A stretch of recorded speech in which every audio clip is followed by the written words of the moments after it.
Alors, ça fait quelques jours que je prévois de faire cette vidéo, mais plus le moment où je devais m'asseoir et faire cette vidéo arrivait, et plus je me rendais compte à quel point j'avais pas envie de la faire. C'est vraiment une des vidéos les plus dures à dire. Enfin, j'ai pas vraiment de secret dans ma vie. Genre, j'ai pas de mal à exposer toute ma vie privée, ma vie sexuelle, ma vie émotionnelle. J'ai très peu d'attache à ce genre d'informations, on va dire. Je m'en fous de les diffuser randomly sur internet. Je comprends bien l'intérêt de tout ce que je fais jusqu'à maintenant sur ma chaîne, mais là, ce soir, je vais dire un truc. Bon, j'imagine c'est écrit dans le titre, donc vous savez ce que je vais dire. Mais je veux quand même faire durer le suspense un peu plus longtemps pour moi, parce que c'est trop dur à dire. Je pense que d'abord je vais essayer de vous expliquer comment je suis arrivée à ce que je vais vous raconter là, en fait, tout le chemin de pensée que j'ai fait de mon point A à mon point B, et puis voilà quoi, le résultat découlera tout seul.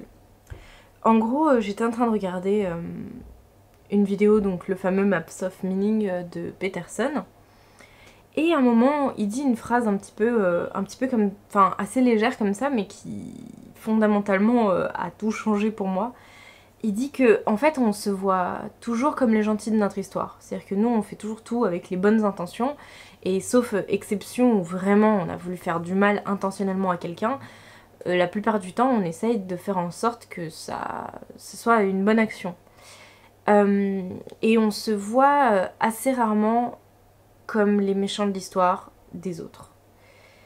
Il donne un très bon exemple, par exemple avec les parents. Les parents, eux, tout ce qu'ils voulaient, c'était le bonheur de leurs enfants en fait. Sauf que bah, les enfants, ils l'ont pas du tout vécu comme ça. Là, je me suis dit, ok, je suis la méchante de l'histoire de qui? Et... Et en fait, plus profondément, je me suis demandé qu'est-ce que c'est que mes défauts en fait. Les défauts du moins qui font mal à l'extérieur. C'est-à-dire que oui, ok, j'ai des défauts, genre je peux être un petit peu procrastinatrice, mais tu vois, il y a des explications pourquoi est-ce qu'on procrastine et tout. Je souffre beaucoup aussi de l'envie, quoi, de l'envie... J'ai l'impression que ma vie, elle est nulle par rapport à la vie des autres, et j'envie de fou la vie des autres.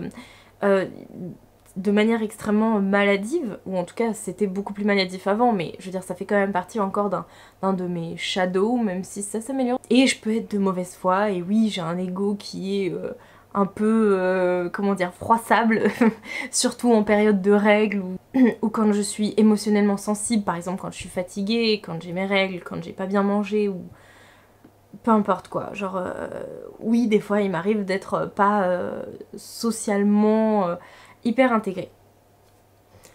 Mais je me suis dit que tout ça, ça avait réellement pas de... Enfin, c'était pas fondamental, quoi. Genre, c'était pas des défauts qui impactaient réellement le monde, puisque de toute façon, en plus, l'ego et la communication avec les autres, bon bah, c'est le travail de toute une vie, quoi. On y travaille, donc j'y travaille. Et je me suis réellement demandé, mais t'as forcément un défaut, Amélie, c'est... Genre, là, t'es en train de te mentir à toi-même.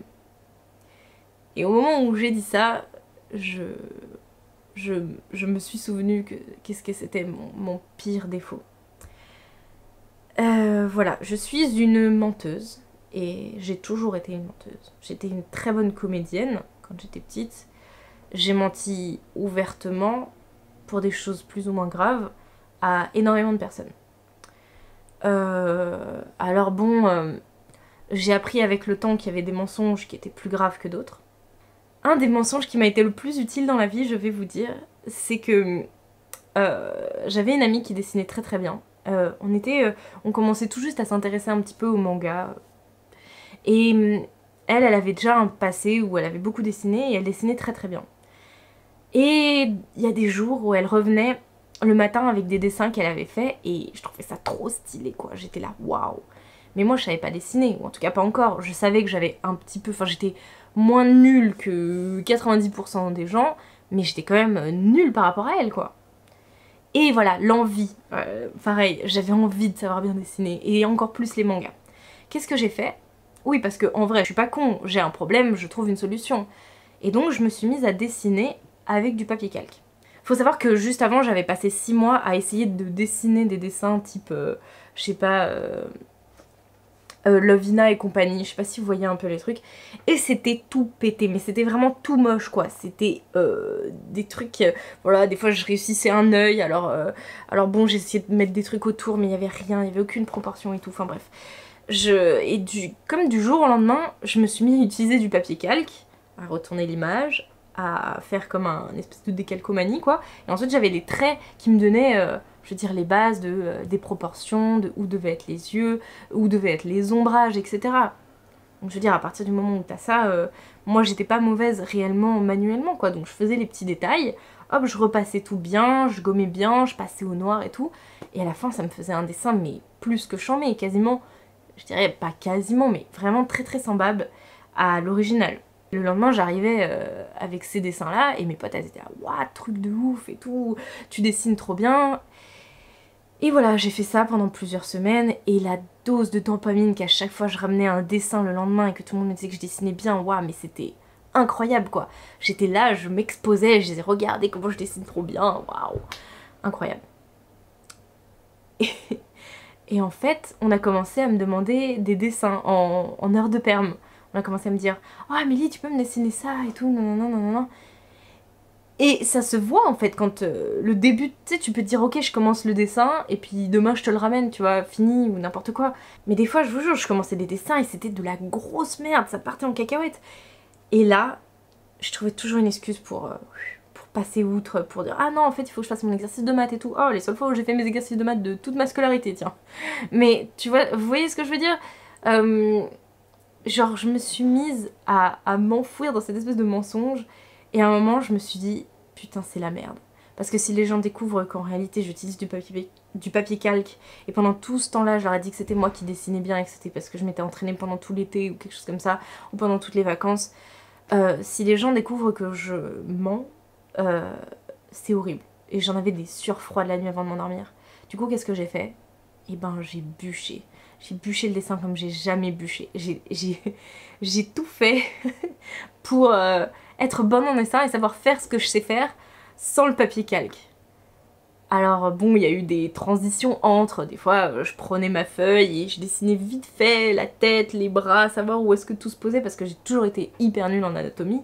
D'ailleurs je le suis toujours un peu nulle, notamment à cause de ça en fait, parce que même à l'école de mode, tout ce que j'ai fait, à chaque fois je me disais mais pourquoi se compliquer la vie à essayer de reproduire un truc œil par œil alors que t'as juste à plaquer ta feuille sur l'écran, tu fais les 3 trucs voilà, de base quoi, genre d'anatomie, et puis après tu rajoutes tous les détails que tu veux. Donc je suis une ouf en détails, mais alors en anatomie et en création pure de mouvements ou de trucs comme ça, ah ouais non mais là c'est terrible quoi. Parce que j'ai jamais appris. Voilà, parce que je suis une putain de menteuse. Et j'ai menti ouvertement à toutes mes amies pendant des années. Et là, je suis sûre que si elles regardent cette vidéo, elles ne la prendront que maintenant. Il s'est passé la même chose aussi avec ma mère, je dirais. Ma mère a des très hauts standards, elle voulait vraiment qu'on réussisse dans la vie. Je viens d'un milieu assez aisé où la réussite sociale est disons de mise quoi, genre c'est ça où voilà, je me rappellerai toujours que dans ma tête je me disais si j'ai pas mon bac mais je suis moins que rien, je suis nulle, alors qu'il y en a plein qui n'ont pas leur bac. Mais dans ma tête si je faisais pas une seconde, enfin une terminale générale quoi, un bac général avec une mention au bac, j'étais la dernière des ratées quoi. J'ai eu mon bac, hein, vous inquiétez pas, j'ai pas eu de mention mais bon voilà, j'ai quand même eu mon bac, ouf, et pas au rattrapage en plus. J'ai sauvé les meubles. Mais toute ma scolarité a été construite sur des mensonges. Des mensonges, sur des mensonges, sur des mensonges, parce que j'avais peur que les gens se rendent compte à quel point j'étais nulle en réalité en fait. Donc voilà, donc j'ai appris à mes dépens, comme vous pouvez le voir, que certains mensonges étaient trop gros pour ne pas être découverts. Et que par conséquent, pour m'éviter beaucoup de stress, valait mieux mentir, mais sur des choses que les gens ne peuvent pas réellement, comment dire, attester, à savoir les souvenirs. Ça, les souvenirs, vous pouvez inventer pléthore d'histoires. S'il y a personne pour reconfirmer vos dires, vous pouvez être sûr que vous en tirerez quasiment 100% du temps avec ces petits mensonges-là. Et voilà, et c'est ça, moi c'est ça les mensonges que je fais. Autant quand je suis en retard à un rendez-vous, par exemple, je vais pas être le genre à dire ah oui j'arrive alors que je suis encore dans ma douche. Mais par contre, si un jour on me demande de raconter ma vie, ouais, je vais être un peu mythomane sur les bords. C'est-à-dire je vais avoir tendance à exagérer les histoires que j'ai vécues pour me rendre plus cool ou plus intéressante. Et ce que je me suis rendu compte récemment avec notamment ma famille, c'est que je sais que finalement tout le monde n'est pas si dupe en fait. Ça va faire 26 ans que je les berne avec mes trucs en mode ouais ça va être génial et tout, on fait ce projet là avec ci, et puis voilà, et puis en fait finalement rien se fait parce que j'ai exagéré chaque partie de... Puis comme j'ai exagéré la première étape, et ben du coup il va falloir que j'exagère la deuxième, et comme j'exagère la deuxième, il faut que j'exagère la troisième, et à chaque fois je m'enfonce un peu plus dans des trucs. Et c'est comme ça que je suis devenue l'enfant qui criait au loup en fait. Dans ma famille, je pense que c'est un peu ça, les gens le disent pas, mais je pense que pas mal de personnes dans ma famille le pensent, que je suis l'artiste un peu perché, à tendance mythomane, à l'exagération, etc. Et là vous allez sûrement me dire, oui enfin bon, exagérer un peu nos souvenirs, on le fait un peu tous, tu vois, genre pour se rendre un tout petit peu cool, c'est pas si grave. Je pense que c'est très très très grave. Ça joue énormément sur beaucoup de facteurs. Ça joue sur la confiance que les gens ont en vous en fait. Parce que même si vous leur mentez un tout petit peu, comment ils peuvent vous faire confiance sur les gros trucs si vous avez tendance à mentir un petit peu. Enfin, par exemple, il y a beaucoup de trucs que je considérais comme des oppressions qu'on me faisait parce que j'étais une femme. Genre qu'on me mansplainait et qu'on m'expliquait les trucs et tout. Et après coup, je me suis rendu compte qu'en fait, non, c'était juste parce que les gens à côté de moi avaient pas confiance en ce que je dis et ils préféraient réexpliquer le truc aux gens sans toutes les exagérations et tous les trucs, mais que moi je me rendais pas compte, tu vois, à quel point j'étais dans mon délire, voilà quoi. Et tu sais, j'étais là, putain, mais what the fuck, genre, on me mansplain tout le temps, comme quoi j'ai tout le temps tort, j'aurais soi-disant jamais raison, il faudrait toujours reconfirmer ce que je dis, reconfirmer les chiffres, comme si je pouvais pas avoir d'informations réelles. Mais d'un autre côté, je suis sûre que en vrai, c'est parce que entre eux, mes potes se sont dit putain, mais Amélie, elle est pas un peu mythomane sur les bords, genre. Je le sais, et maintenant que que je les face, je me suis rappelé de fois où vraiment les gens, ils me regardaient, ils me faisaient t'es sûr des chiffres? Mais tu sais, trop bizarre, tu sais. Genre quand tu parles d'un sujet genre de la nutrition, tu sais, tu déblates tes trucs comme ça, oui, alors l'insuline elle fait ça, le glucagon il fait ça, et puis personne va vraiment te redemander est-ce que tu es sûr que c'est 82% ou pas? Pourtant, moi j'avais des gens qui me disaient t'es sûr de tes chiffres? T'es sûr de ce que t'avances? Et ils me redemandaient confirmation, pas en mode je suis pas d'accord avec tes arguments, mais plus en mode t'es sûr que t'es pas en train de me bullshiter là? Et sur le moment j'étais là bah oui bien sûr, mais je revérifie toujours 14 fois avant de... Bref. Voilà, et je fais mytho sur mytho, et le pire c'est quand on me dit mais t'es en train de me mythonner là, parce qu'il y a ça. Alors là c'est horrible, parce que quand t'es pas vraiment au courant réellement que t'es une putain de mytho, t'as tendance à t'enfoncer en fait, sans vraiment le vouloir. Tu t'en rends compte un peu, tu te dis oh bon, j'avoue j'ai un peu mytho là, j'aurais peut-être pas dû... Enfin j'aurais dû avouer quoi que... Mais sur le moment tu peux pas, c'est bloqué, c'est genre... ta bouche elle fait non je n'ai pas menti. Quand j'y repense, toute ma vie a été bercée par cette espèce de truc en mode bon Amélie, come on, tu mytho là, soit... Mais pourtant personne me l'a jamais vraiment dit en face, je pense même mes amis. Ouais, j'ai vraiment un peu figure it out toute seule récemment. Et putain, mais j'ai 26 ans quoi. Je sais pas comment changer, j'y arrive pas. Et en fait, ça fait une semaine que je suis super self-conscious about that, que je suis vraiment en mode focus, en mode aujourd'hui tu ne mens pas, aujourd'hui tu ne mens pas, t'essayes de même pas déformer une toute petite truc et tout. Et en fait, ça fait une semaine que j'ai jamais autant menti de ma vie. Genre, c'est. Après, c'est peut-être parce que je m'en rends compte, mais dans ce cas-là, c'est vraiment horrible. Mais genre, plus je me dis putain, il faut pas que je mente, et plus je raconte des mythos sur mythos quoi. Mais même à Guillaume, mais mythos sur mythos. Des trucs complètement débiles, en plus, qui servent à rien, qui servent juste à combler un quelconque vide inutile. Je me dis tiens, je vais inventer une histoire et je vais la raconter que mon frère a fait ci et mon cousin avait dit ça et... who fucking cares? Voilà, c'était ma petite vidéo de ce soir. Je suis une putain de menteuse. Je tiens à vous rassurer quand même, sur cette chaîne, j'ai quand même fait la démarche d'être extrêmement honnête.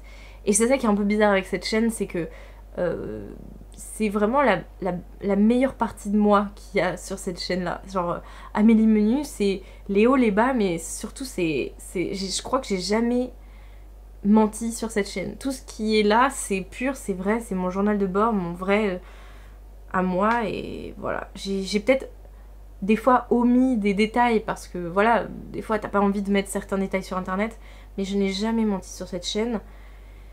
Et voilà. Et c'est pour ça aussi que ça me faisait mal de le dire, genre je suis une menteuse, je raconte de la merde, parce qu'une fois que t'as dit ça, tout le monde perd complètement confiance en toi en fait. Là, qu'est-ce qui vous dit, enfin genre dans les prochaines vidéos, je vais probablement vous exposer des trucs, je sais pas, sur la nutrition, sur le truc, je vais vous dire oui oui j'ai vu ça dans machin, y a un tel qui a dit que... Comment vous allez pouvoir me croire si de base je vous dis bon bah je suis une mythomane professionnelle depuis que je sais parler quoi. C'est difficile. Mais c'est aussi la démarche de cette chaîne. Putain. C'est plus dur que ça en a l'air. Bref, voilà. Ouais, donc ça fait mal au cul, ouais, de dire ça. Déjà de se rendre compte que... Genre j'ai un défaut, genre il y a des gens, c'est des voleurs quoi, genre... et ils arrivent pas à s'empêcher de voler. Bah moi je suis une menteuse et ça me fait beaucoup de mal dans ma vie parce que... En fait, à chaque fois que je mets un mensonge dans mes histoires de ma vie, forcément ça me dit dans ma tête, tu n'es pas assez. Tu n'es pas assez pour ce monde, les gens ne te trouveront pas intéressante si tu n'exagères pas un peu tes histoires. Tu sais, il y a peut-être un petit côté un peu... C'est pour ça que j'aime bien raconter des histoires, tu vois, parce que j'ai l'habitude de... Ouah, mais c'est vraiment, je suis Serge le mytho. Les gars, quand vous me lancez sur une histoire, je peux inventer mais des trucs de ouf qui me sont jamais arrivés. Jamais. Après, je prends toujours des trucs qui sont déjà arrivés et j'exagère. Mais parce que voilà, j'ai déjà inventé des histoires comme Serge le mytho from scratch. Je peux vous dire que c'est vraiment mauvais bail. Pour autant, je vais vous donner un exemple tout con. J'étais à l'atelier il y a quelques jours et je passe et en fait ça faisait super longtemps que j'étais pas partie, enfin que j'étais pas revenue puisque entre le Japon, l'Inde, etc. ça faisait au moins 4 ou 5 mois que j'étais pas revenue à l'atelier. Et donc t'as un des gars qui est souvent là et tout, il me fait ah tiens une revenante et tout. Et on discute un peu et au lieu de lui dire simplement ouais je suis partie en Inde pendant 1 mois, je lui dis je suis partie en Inde pendant 2 mois. Tu sais, comme si 1 mois dans ma tête c'était pas assez génial, assez intéressant quoi. Il a fallu que je dise que c'était 2 mois, il fallait que j'exagère un tout petit peu mon histoire parce que il fallait que quelque chose comme je justifie ma longue absence ou un truc dans le genre ouais j'ai fait un voyage super long de 2 mois en Inde et tout. Alors qu'en fait 1 mois c'est totalement suffisant à l'expérience, mais non. Voilà, dans ma tête j'ai sorti comme ça 2 mois parce que voilà, vous savez tout. Vous savez tout. Là je vais faire un truc que les youtubeurs font pour activer leur communauté et rendre les gens plus actifs et être mieux référencés. Mais en vrai ça m'intéresse. Ça m'intéresse d'un point de vue sociologique, mais ça m'intéresse aussi parce que je pense que ça peut vous aider à vous. Réfléchissez et dites-moi c'est quoi votre défaut à vous. Et ouais, si vous avez envie de me raconter votre vie, racontez-la moi, genre en vrai ça m'intéresse. Si ça vous dérange pas de prendre 10 minutes pour écrire votre vie sur un commentaire bien entendu. Bon courage dans votre vie à vous. Je vous fais des énormes bisous et puis à bientôt.